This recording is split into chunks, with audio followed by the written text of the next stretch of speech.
The Trump phenomenon is gaining altitude to the amazement of both political ideologies, the conservative, family-oriented, and the gay, undocumented baby killers alike. Hypocrites are being exposed, like Fox.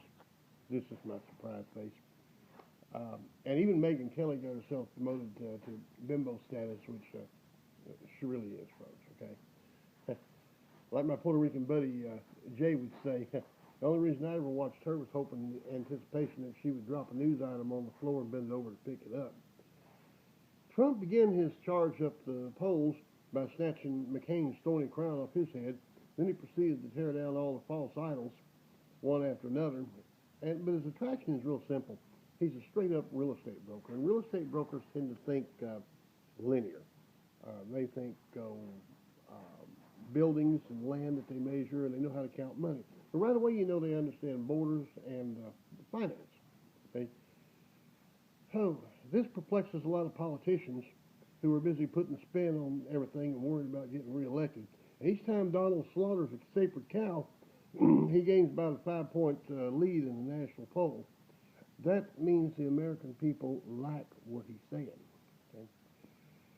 Fox and MSNBC can't seem to figure this out. I mean, Rick Perry came to his milk real quick. When asked about his plan for the border, he told that he would get back with that later. But if you want to see his plan, just look at his tenure as governor. You know, we were lucky we weren't annexed into Mexico. He got these glasses on now, so he looks more presidential. But unfortunately, he didn't look presidential enough to make that first debate. The remaining Republican contenders are a joke. Hillary will leave their heads on a picket fence like a run by the cartel, and you want to know why? Because the American people know that they're the same kind of liar that she is. That's why. Remember during the debate when Trump admitted giving Hillary that money just to come to his wedding, and then he seemed to jellyfish a little bit, saying he didn't expect her to take the money and turn into a jet setter? You remember that? Well, y'all missed it. Let me boil it down to you, okay? He was telling the commentator, Megan, hit the purple light, Kelly. And he bought that hoe. If anyone else faces Hillary in the general election, she will win simply from the disgust of the American people and the welfare nation showing up to extend their food stamps for 4 to 8 more years. The Republican Party needs to get behind Trump, and here's why they're not going to do that. Because the Democrat and Republican parties are exactly the same. Hillary will sweep the Democratic conventions, and the Republicans will do their level best to run some plastic fool on her, against her. So on January the 20th, it will be business as usual. I can't tell you how to fix this, okay? I'm just showing it to you. Hillary is the president designate at the present time. Now, where did that come from, okay? With the advent of Bill heading back into the White House, she's starting to look a lot like my baby mama. She'll start screaming a food stamp in every pot, and all the voters who would look like Obama's son if he had one will fill up the polls. If Don wins, there will be the wailing and gnashing of teeth. Even if he wins, though, he's going to have to fight the hierarchy in Washington, and there is a possibility he will get little or nothing done as the Rat Pack just waits out the Trump administration. This is what your country's come down to, folks. And that's why we down here say, God bless the Republic of Texas.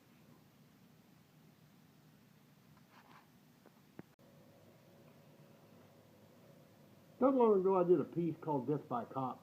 I was addressing the Michael Brown case. Now, I drew upon the gunfight at the OK Corral. And believe it or not, I actually studied the gunfight from looking at clips from the movie Tombstone all the way up to reviewing the actual coroner's report concerning the incident. I was impressed by the professionalism of Wyatt Earp. And while bullets were flying, he had the presence of mind to actually shove Ike Clinton out of the way because Clinton had opened his coat showing that he wasn't armed, which was incredible because he was the very reason the confrontation occurred in the first place. Previous to this, he'd been fined $27 for carrying a pistol inside Tombstone, which was a violation of the city ordinance. That's right, boys and girls. There were actually gun laws concerning the display of weapons, even in the Wild Wild West. In this article, I tried to explain the rules of engagement when you find yourself confronted by a Terminator while on the way to McDonald's to pick up a Happy Meal. Well, Sandra Bland has now met this guy. Just in case you're living under a big yellow rock and miss it, you might as well, let me just turn ahead, and you can meet him. You go to YouTube and you just write in the word Sandra Bland, dash cam, and it'll all come out. Right up until she was asked to extinguish her cigarette, Sandra was irritated but civil. For the untrained, Texas cops will always ask you to put a cigarette out. I was once told to put a cigar out and questioned extensively about spit on the running board of my truck, where I had to explain in detail to the officer why when you smoke a man's cigar you spit. Apparently he had never smoked a man's cigar. It's a cop thing. Anyway, after that request and Sandra's subsequent questioning about why she had to put out her smoke in her own car, the officer goes from 0 to 60 in about a second and threatens to light her up.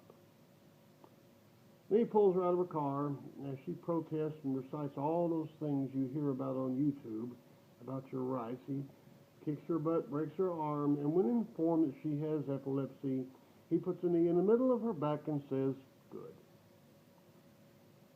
Why did this have to happen in Texas? The Yankees already think we're a bunch of nuts. Oh well. Sandy made some key errors. I couldn't make out the license plate on her car, but seeing as she was from Chicago, and they're probably Illinois plates, combine that with her complexion and that smart mouth, there you go. Now, I'm going to rag on this cop, but Sandy helped things out a little bit. She had a mindset. She was an activist. She was very aware of white privilege and racism and all that, and social injustice perpetrated on the blacks. She made videos about it, and I've watched them all.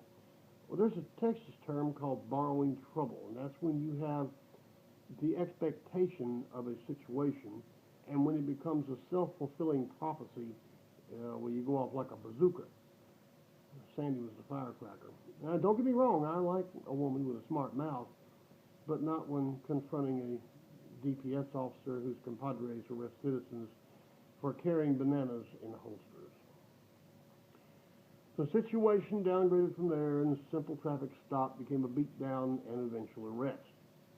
Sandra broke protocol, lost her temper, and she paid the price. Put it simply, why should there be a procedure to deal with the cops in the first place? Why do citizens have to study classes to learn how not to get shot when receiving a warning ticket for an improper lane change? Look at the mindset. Ike Clanton, Sandra Bland. Wyatt didn't shoot Ike, and he hated him. The militarization of our police has given us a need for the procedures. When you're pulled over by a cop, you can forget all about that Bill of Rights, and arguing law with a beat cop will get you, beat. That's why they're called beat cops. Yeah, it's wrong. Yeah, it's racist, and no, there ain't no Santa Claus, get over it. So they take her down to the old calaboose, and they put her in a cell, complete with a trash can and a liner, trash can in a jail cell. What in the hell did she have to throw away? When I was in county, I was lucky to get a blanket. Anyway, she languishes for 3 days. On the third day, she refuses breakfast. That was a red flag right there. If you're in county, there's good news and bad news. The good news is the food is horrible. The bad news is there isn't enough to go around. Nobody refuses breakfast unless they have a mental problem. Sandra Bland, political activist from Chicago, 1,000 miles from home, working at a college, sat in herself for 3 days watching her life disintegrate. All hope that was generated by her new job, which was why she was in Texas in the first place, evaporated before her very eyes, and after reading her Bible, did what a lot of people do when they perceive they are at the end of their rope. She found another rope and got at the end of it. As a Texas nationalist, I want people to come to Texas and start a new life. I want people to find a good job. Why was she alone in her cell? Don't tell me there weren't other people in jail. Why was she alone with her thoughts, with no smokes, no coffee, no conversation for 3 days, as she fell into a pit from which she saw no way out? And the beatdown is a whole other thing. Pretty girl in maxi dress. Cop wasn't man enough to handcuff her without breaking her arm. She kicked him in the shin. Oh, peaches. She wasn't compliant. I'm gonna light you up. Put that cigarette out. Good. Gee, I wonder why Sandra was in a bad hair mood that day. I'm a conservative, but I can't wait for the right-wing spin on this one. And here's my spin. Cop wasn't white. Matter of fact, he'd have to stand on his mother's shoulders to kiss White's butt. You do the math. A simple warning ticket, which would have taken about 10 minutes. The cop chose to extend this up to 52 minutes. And I've ridden with cops. Tickets. Garbage in, garbage out. And they do have quotas. Barney could have written 3 or 4 more tickets in the time he took to jack with one woman about smoking a cigarette. And if that's not racist, I'm not a white boy from Austin. We Texans will pay for Sandra with interest. This will make Trayvon Martin and Michael Brown look like a walk in the park. Obama may get a 3rd term out of this, and we don't have to succeed anymore. They're just going to throw us out.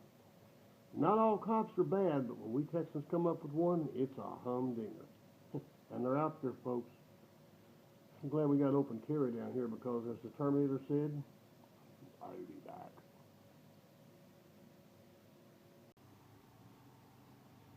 People will subscribe to just about anything that feeds their fears or their ego. Let's examine this. And take notes. There will be a quiz when you die. Muhammad went to a cave, and an angel appeared to him. And we all know the story. Slapped him around a little bit, put the Holy Quran in his head, whereupon he rode around the desert for a number of years, releasing this invaluable information to the masses, and eventually it was all codified into a book, and the bestseller list was born. You believe that? Come on. Put the goat's milk down. Do you really believe that? First off, if the angel really placed the Quran in his mind, why didn't Muhammad just spout it all out right then? And not as various life events demanded the surahs along the way. And why all the borrowed bits and pieces from the Torah, the New Testament, and just plain old gossip? You know, if there had been copyright laws back then, we wouldn't even be worried about Islam right now. Every time some guy comes up with a holy book, the adherents always claim that it's the most perfect book that was ever written. That, and how could a man of this humble origins and so little education have produced such a detailed work? I'm a writer. Okay, I'm a writer. I've written books. When you write, you edit. As you edit, patterns appear. As you clear out the inconsistencies, the patterns become clearer. If you can make the patterns clear enough, you will sell a book. It doesn't matter if the patterns are true or even make sense, so long as you can connect the dots. Okay? As long as you can connect those dots, everything's going to be okay. Muhammad didn't have an iPad, but he sure had an iMouth. If a pattern got wrecked, no problem. Allah would clear it up in the sequel. Tell everybody about 3 teenage hotties who were goddesses, and the whole congregation goes, what the, you know. Well, the devil made him say it. Good gig, made some money, got laid, let's move on. 14-year-old boy ventures out in the woods looking for God, and he found him. Another angel appeared, and before it was all said and done, the Father, the Son, and the Holy Ghost make an appearance, complete with golden tablets. Yet another most perfect book, more pretty girls in the locker room of the Dallas Cowboy cheerleaders, and of course he was too ignorant to compose a grocery list, so where did it come from? Made some money, leave them out. If you tell a Mormon there is even a remote possibility that Joseph Smith concocted all this stuff up, they will lose their mind and start trying to connect dots that you will never see. Adam and Eve were frolicking among the heather, both naked, of course, and soon found something a bit more interesting to do than fishing to fill in their time. From this we get Cain and Abel, and with all due respect to gay rights, if you start a human race and you only have two sons, okay, get my drift.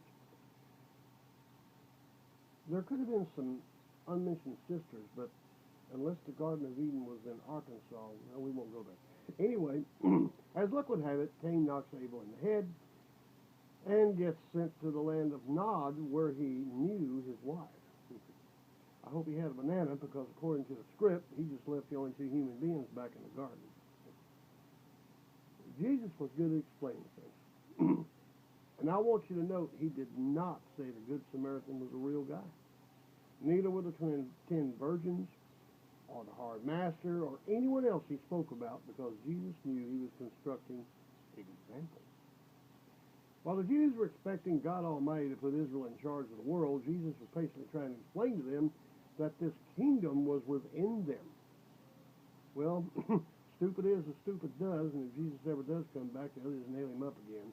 Now, I did not imply that Jesus was stupid, so no burning crosses on my lawn, please. What is profound is Jesus never had a dog in his hunt. He appeared, put forth his ideas, and left. He didn't write, make money, conquer nations, or find golden tablets. Religion is man's feeble attempt to explain the unexplainable, the ultimate game of dots. All religions try to make a complete circle and get bonus points. The reasoning behind religion is morality. Everyone wants to have food, a house, a bed, a pretty wife they can sleep with, and still get up in the morning without Attila burning up the olive grove. Attila, he wants to burn the olive grove without worrying about one of his men running off with his 14-year-old girlfriend while he's away. This is called morality. And morality is subjective. One man's meat is another man's booty. The stolen watermelon is always the sweetest, and each tribe's morality is different from every other tribe. The dominant morality is always expounded by the winners. The Indians slaughtered the settlers, but the American dream civilized the Indians. God in the Bible said slavery was good, but Lincoln had other ideas, and he won the war. Ruth killed 9 people in the church while he waved a Confederate flag. Janet Reno killed 88 in the church, and she waved an American flag. Oh my God, start swatting them bees. So now we have 4 dead Marines because God told some guy to do it, and greater minds than mine are pondering if Islam had anything to do with it. And the Westboro Baptist Church will probably show up and chant hate slogans at the grieving relatives as they say goodbye to their loved ones. Now, I'm a simple old boy from Austin. I'm not a stupid old boy. Okay? And those cackle-babble heads in the box are trying to decide if this attack on ISIS was a branded terrorist attack, as opposed to the generic type, I suppose, as opposed to the domestic variety. It's sort of like ordering beer. Anyway, I guess it's a very, very big deal. I suppose these guys would be a little less dead if Muhammad whomever was from Albuquerque, as opposed to, say, Mecca. ISIS jumped up, of course, took credit, but ISIS is a little like that guy in the bar. When a fight breaks out and he hides under the pool table, when it's all over, he comes out saying, I did that. And here again is your morality. Muslims are somewhere dancing in the street, waving Korans, while the families of the dead are crying in a funeral home, clinging to their Bibles as the Westboro Baptist Church paints signs and makes flight arrangements. So what is true? The kingdom of God, if there is such a thing, is within you. If it guides you to a peaceful grave, well, that's all good. But if you feel like you need to guide someone else to their grave, then you got issues. I hate to be the first one to tell you people this, but we're all different, and understanding of what each one of us burn inside our crazy minds is incomprehensible to the man sitting right next to you. What do I believe? I'm not going to tell you. I could articulate, but it has something to do with beer, a weed eater, and a live chicken. You want to know how much influence you really got? Just try ordering somebody else's dog around.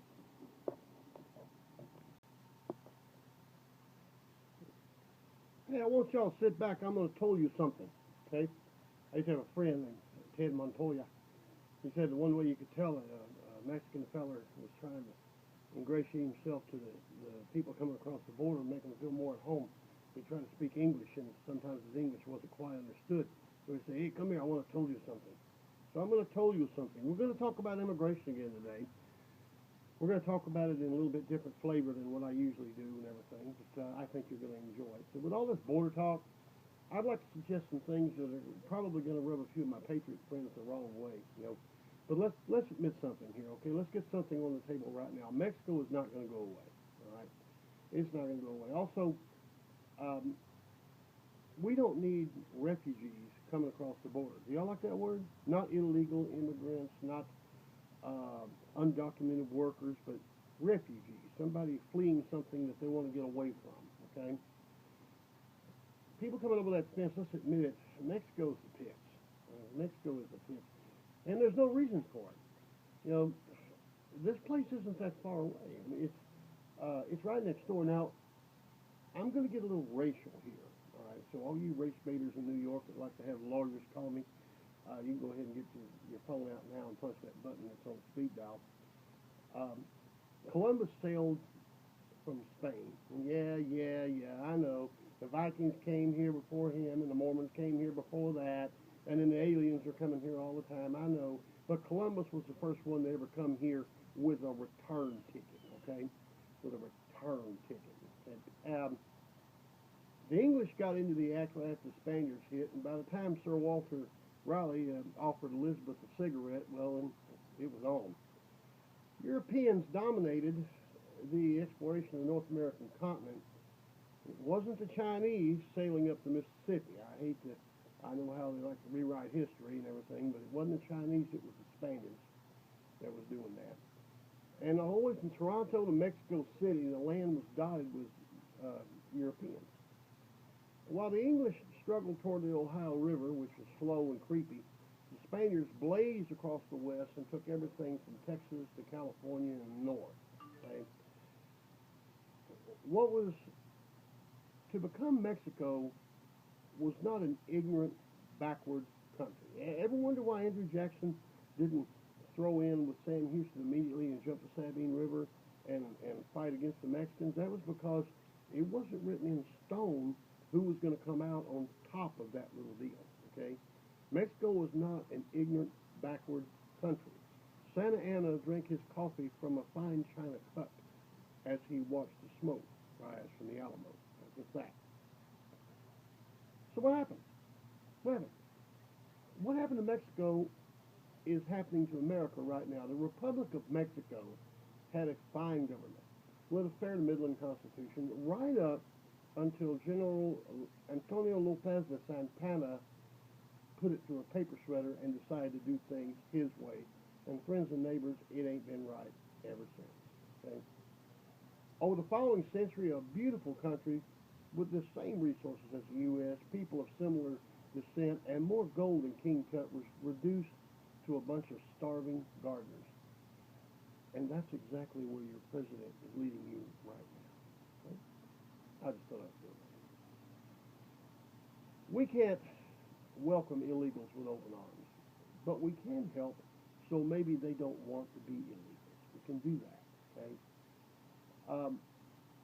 Nobody in his right mind wants to leave his home, family, and job and go somewhere where they don't know the language, have no connections, no money, and have to start fresh. So do the math now. And I know we can't take them to raise, but we did take Iraq to raise, now didn't we? You know, we poured trillions of dollars into a place full of people who wouldn't spit on our graves if they gave us one in the first place. Okay?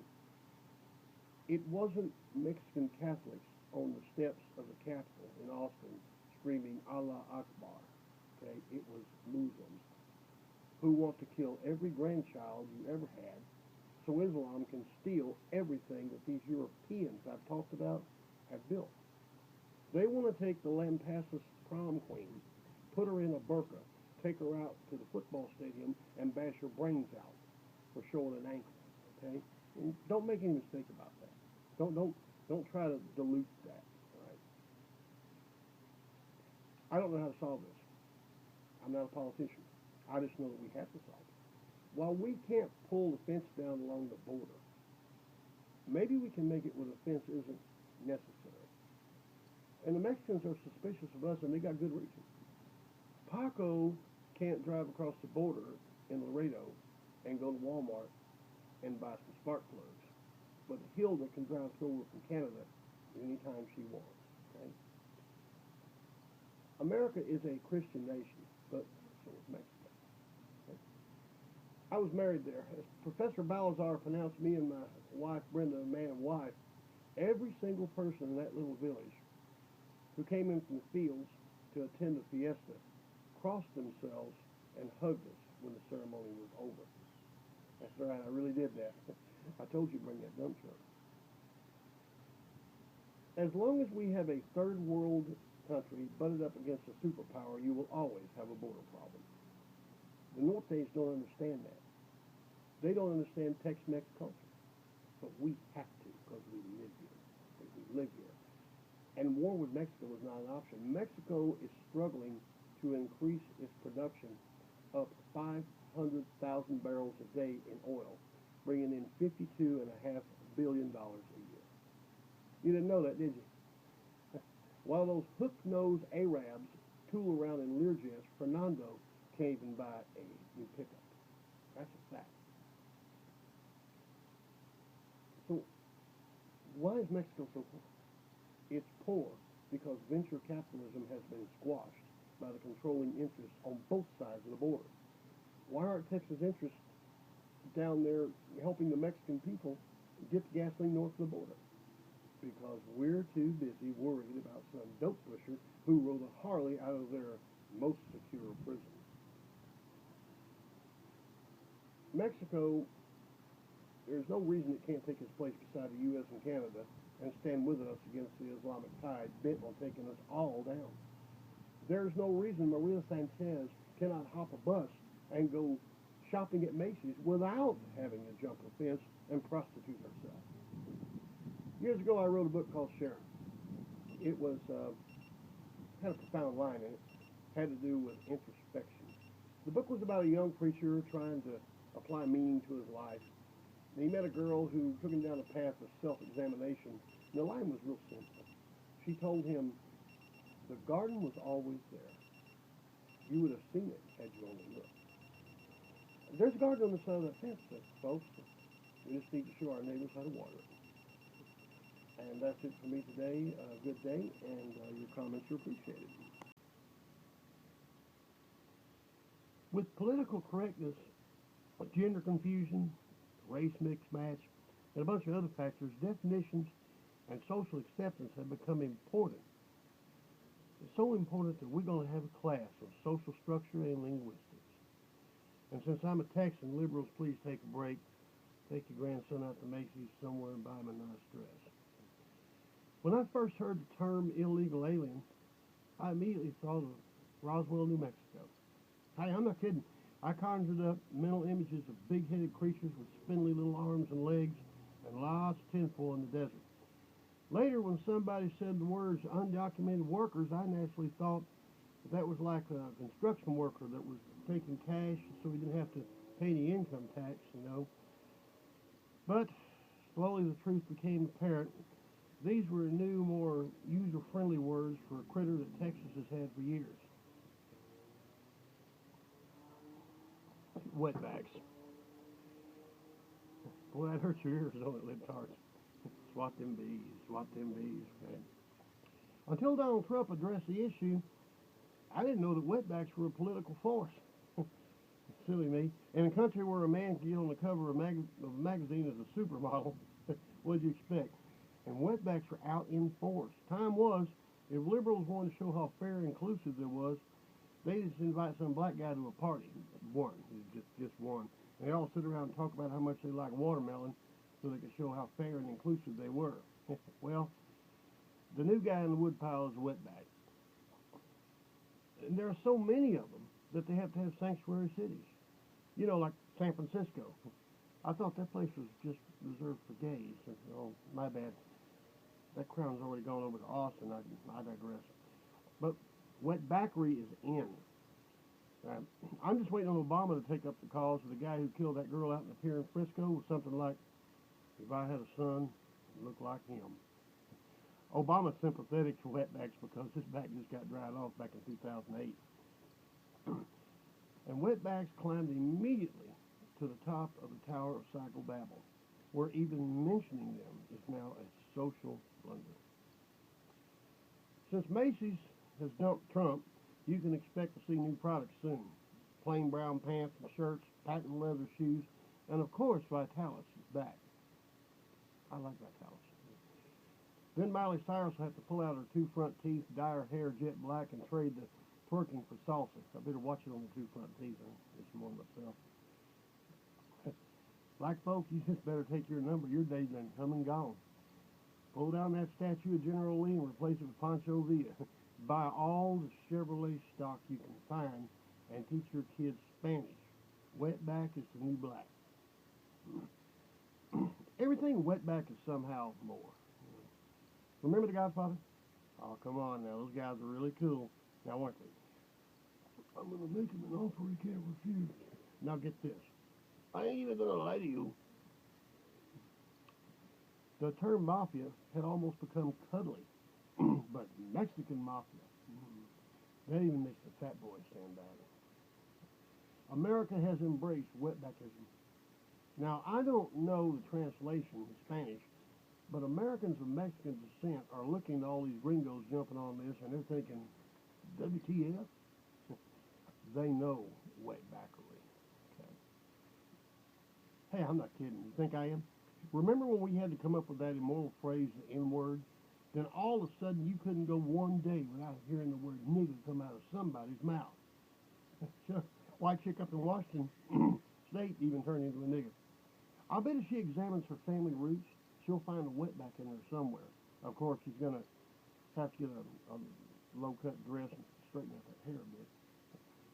Styles and modes come and go, and liberal culture stands at the ready to fall in a quick step behind any fad that comes running along. This has opened a whole new list of options for me personally. I've never been married to a Mexican girl, which is astounding because they're some of the most beautiful women in the world. You wouldn't know it because Univision won't run the Miss Universe contest, but they're pretty hot. They're pretty hot. Anyway, I'm going to find me a little senorita and get married. I'm going to have to go get a bigger house, though, because she's got family. Oh, until next time, out on the east side. Punch the button. I've been tweaking and twerking for the past week, and there's one stumbling block that I'm constantly wrestling with that I need to put down so the country can just move forward. Racism. Now, I'm going to get down, so if you're a sensitive person, I suggest you not listen to this article and just move on to something less demanding like maybe Sesame Street, okay? When Obama entered the White House, liberal America went into an orgasmic frenzy. And it hasn't abated to this day. Hey, I'll admit it. I even thought it was pretty cool. I mean, I wasn't concerned with any one man dominating the government. You know, they have three branches, Constitution, and over 200 years of history to back it all up. And then slowly the insinuations began to come. Oh, he had his moments. Remember the incident between the two guys when Obama invited them up to the White House for a beer? I can't even remember the names, but I do remember that the president drank a Bud Light. I also remember another day. If I had a son, he'd look like Trayvon. Now let's look at that statement real close and analyze it because that's important. What Obama was saying was, I'm different.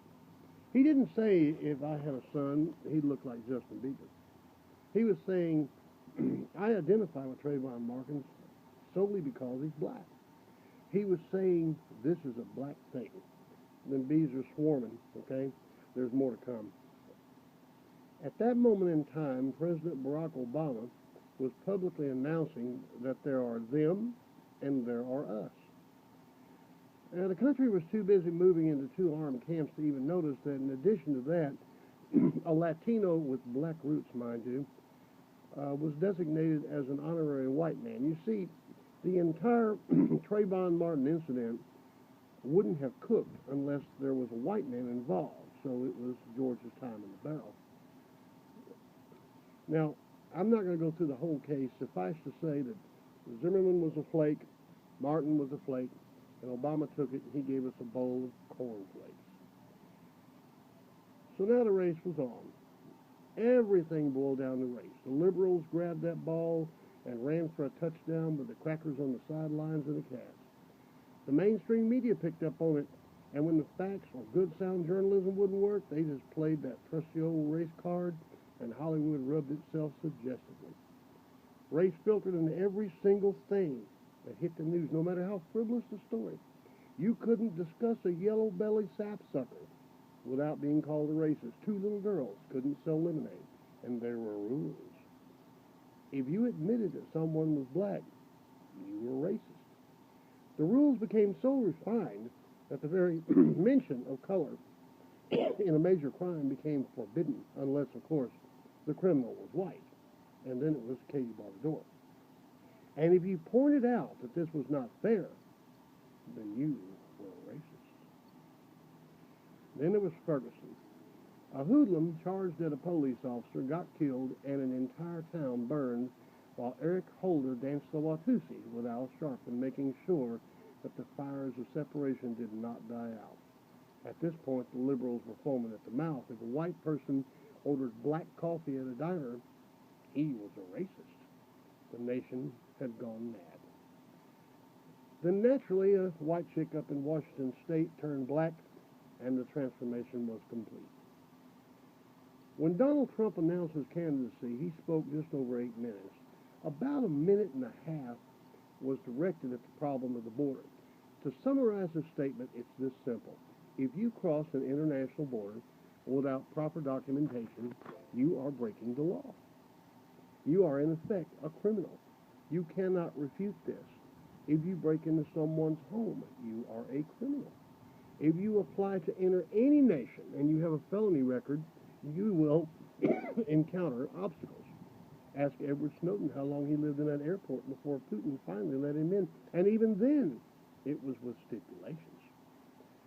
One standard of international law is keep your bad boys to yourself. Mr. Trump pointed out that doctors and lawyers were not swimming the Rio Grande, rejects were. The liberal left could not counter this, so they just screamed racist. No matter how many facts substantiated his words, no matter how many women died on the pier of San Francisco, by golly, Donald Trump was a white guy, and therefore he simply must be a racist. Then they stood back in snake amazement as he zoomed to number 2 and then finally number 1 in the polls, even trying to say there was something fundamentally wrong with the Republican Party, indeed America, because of the surge of popularity of such a depraved man. No, America just got tired of the lie. America is tired of white as black, men or women. There are no borders, and sideways is straight ahead. The liberal left has constructed a glass house that is so fragile that one statement from one man has brought it all down. Think about that. Everything Barack Obama has done in the last 6 years is now on the table because of a few choice words from a New York real estate broker. That's profound. That's biblical. Donald Trump has overturned the tables of the money changers. So what is racism? Racism is when you base your opinion about strangers you've never met on unsubstantiated facts that have absolutely nothing to do with that person at all. And racists come in all colors. Take what Mr. Trump said and imagine, what if Obama had said it? Oh, well, then it wouldn't be racist because, well, you must understand, the president is black, so he gets a pass.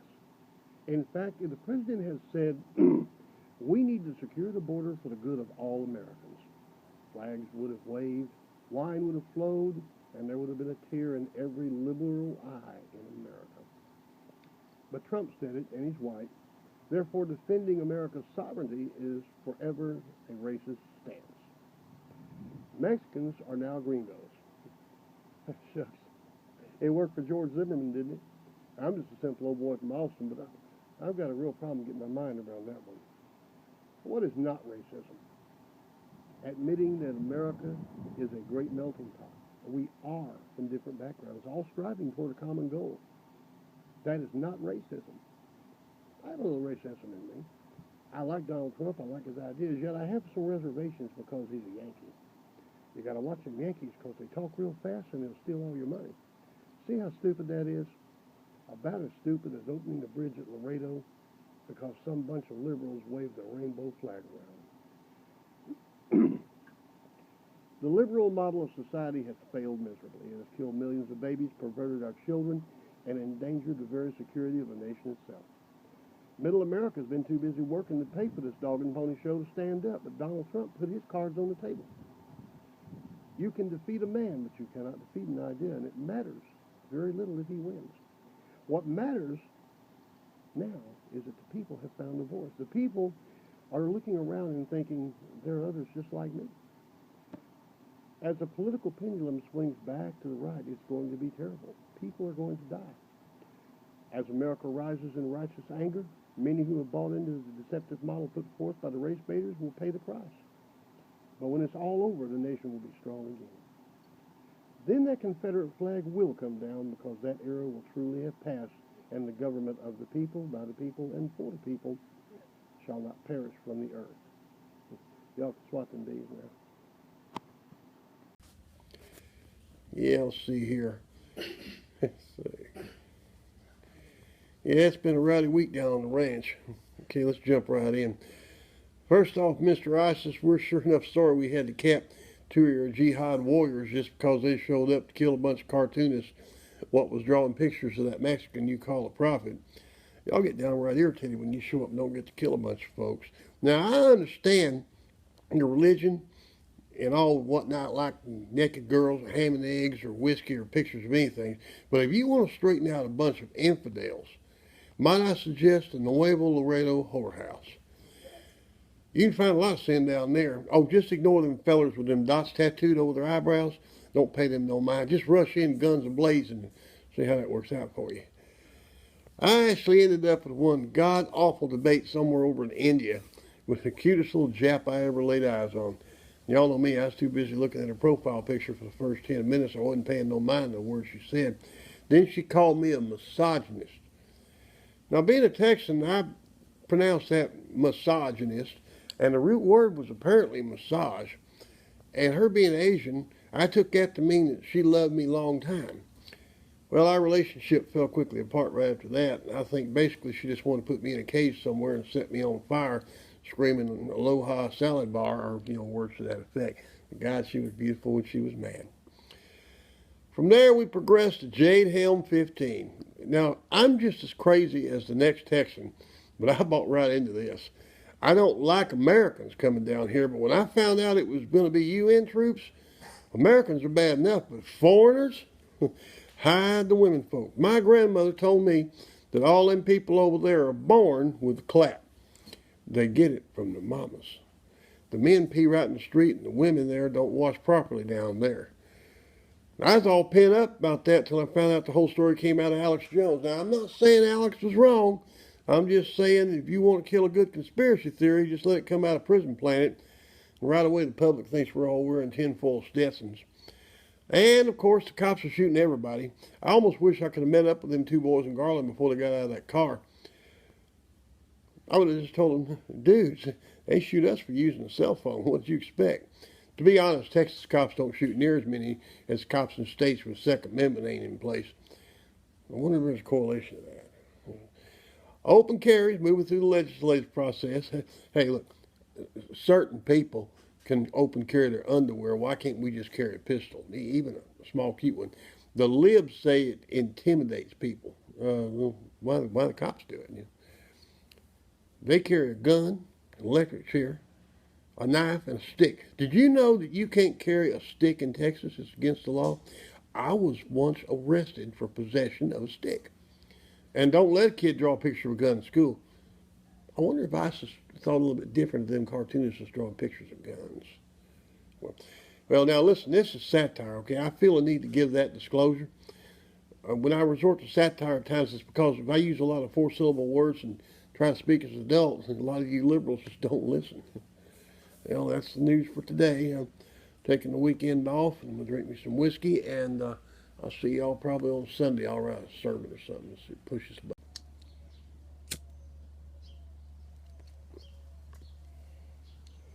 that politically incorrect enough for you? Okay. I'm going to try to make a little few comments here and adjust this. I'm working with two laptops here and I'm reading notes. I'm not smart enough to talk off the top of my head. I write this stuff and come up with it. I'm going to read notes and everything, but y'all just go ahead and deal with it, okay? We're going to talk about rioters today. About 3 days ago, I did an article of great social and political importance. Got all fired up about civil disobedience and get this thing adjusted here. Civil disobedience and how the police was getting what was coming to them, and at times were changing. Well, I ran out of whiskey, took a step back. Okay, homeboys, it's your time in the barrel. Let's look at the three biggest Al Sharpton hits of the last 5 years. Trayvon Martin, Michael Brown, and the late, great Freddie Gray. Now, just what do these guys have in common? A, if Obama had a son, he'd look like them. B, they were on the store to pick up some cigars, Skittles, or maybe you think a little crack. Or C, they were all scumbags. I think it's C, but and I'm just a simple old boy from Austin, what do I know? Black people, if you're going to find a martyr, a little background check would be nice. And this last cat, oh my God. I grew up with a guy named Junior who was a hitman and didn't have a rap sheet that long. How did this guy stay out of jail for 5 minutes? And the other thing they all have in common was death by stupid. Martin punches a Mexican in the nose who was packing. I know, he wasn't a Mexican, but I'm from Texas, just deal with it, okay? Brown, see, charges a cop after he robs the store and slaps a said cop in the mouth. And Gray is selling crack on Main Street dozens of times and gets pinched. Yeah, they broke his neck. Maybe should have stayed in the crack house, you think? All 3 times black folk lost their collective minds, spilled out into the street and lit up the neighborhood. And not all black folks, just those that didn't have jobs and had a lot of time on their hands. And little Alex Hill down here in Texas got killed by a foster mom under the CPS and didn't even get a nose thumb from Obama or Jack and the Sharp. But then she was only 2 years old and she was white, and I suppose that means something. They pour out in the streets in righteous indignation and loot. I saw one looter sprinting away with a 4-pack of paper towels. There's your next martyr. Y'all can swat them bees now, okay? Okay. Back in my day, looters stole TV sets, and looters out in L.A. can get down. When them brothers strike a match, the fuzz don't even show up for work. That's the good old days, but I digress. I don't know. I don't know anything about Baltimore. I think it's up in Maryland somewhere up there. But I know Missouri. Missouri sucks. When I seen the fires light up in Ferguson, I thought, good job. But then that's just me. I humped equipment down in Branson for Rodney Dillard one summer, and I hate every square inch of Missouri. A couple of days ago, I said that I didn't have a cure for these riots. Yeah. I lied.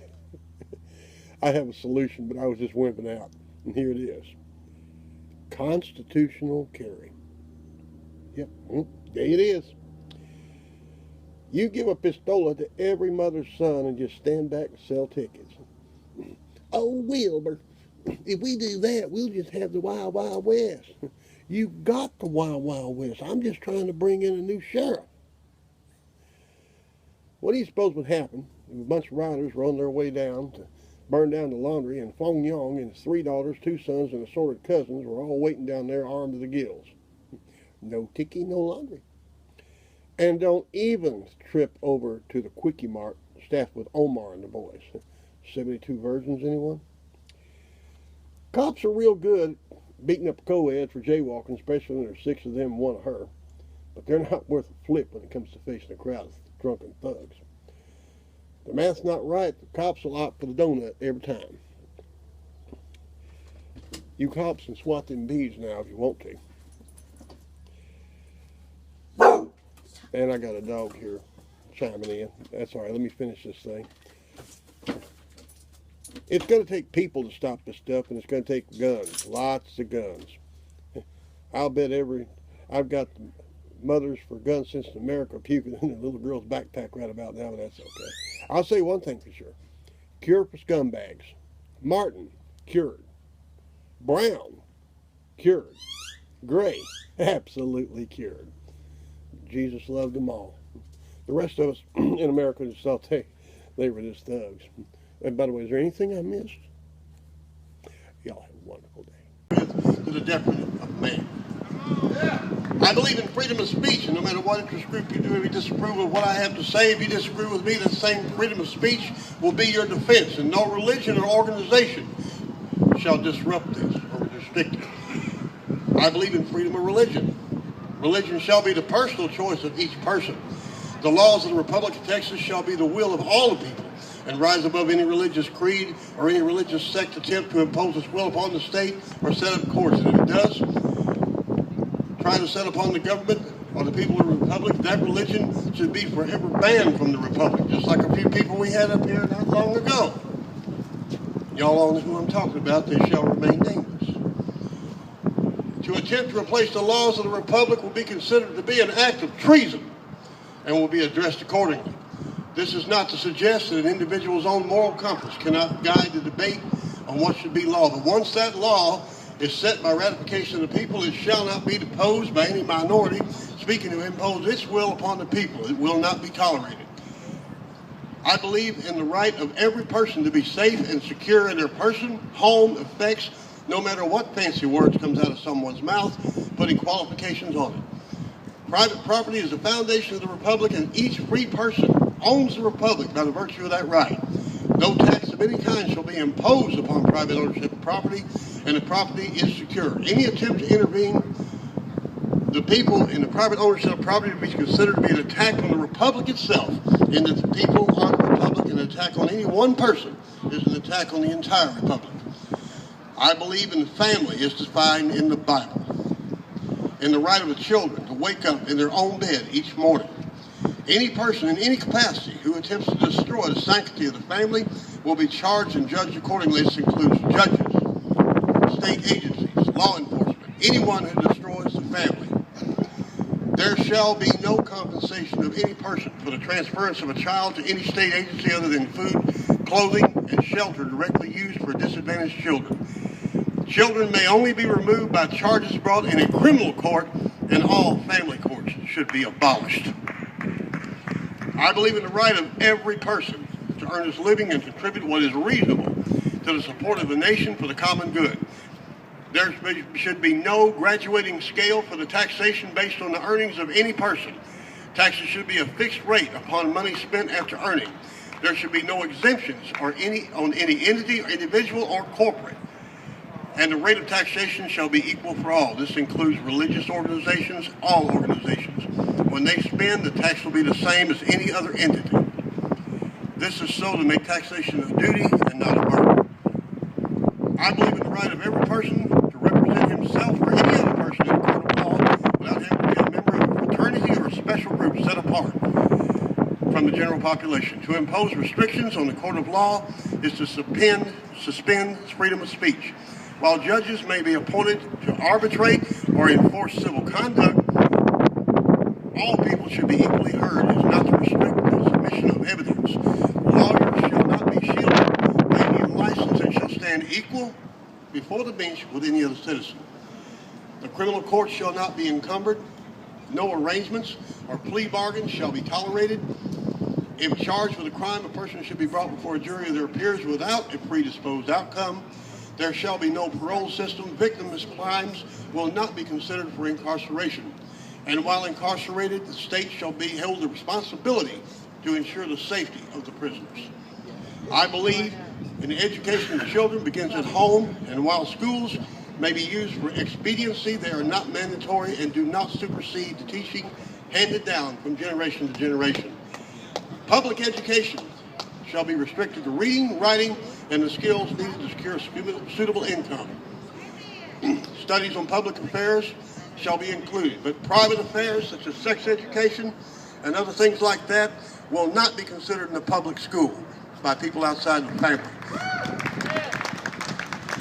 I believe in the right of the Republic to form a militia with a common defense at any time, up to and including policing agencies that have set themselves up above the people and the law to defend the nation against enemies, foreign and domestic, be it an attack on another nation or an organization seeking to assert the Constitution from within the country. Militias shall be under the direction of each sheriff, and in times of national crisis, the various militias will constitute a national guard, with the sheriffs being under control of the president or governor until such crisis is abated. I believe in total transparency of government, and that the government is of the people, and the people cannot hide facts from themselves. There shall be no entity engaged in acts hidden from public view. Since the Republic of Texas does not attack other nations, there is no need for any entity to engage in clandestine activity against any other nation. I believe in other nations having the right to exist without interference from another state, other than the intrusion upon Texas sovereignty being the only reason for any interaction. Upon the interaction, it should be only in defense and not in an effort to forward our ideas or holdings on any other nation. No other nation, nor citizens thereof, shall be allowed to hold property within the Republic of Texas. No foreign nations will be allowed to invest monies with an expectation any greater than a reasonable profit. And at no time will land be considered as payment for a debt. I thank you.